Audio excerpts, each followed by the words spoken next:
One very different, separate. Many of us were in the East Room watching the president. We've seen him on many occasions where he has a repeated cough. What is the situation with that cough, and is that a concern?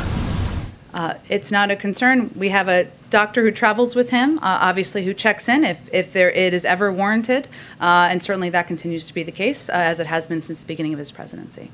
Is there an explanation for why he coughs so frequently in situations like that? I'm sure you saw it.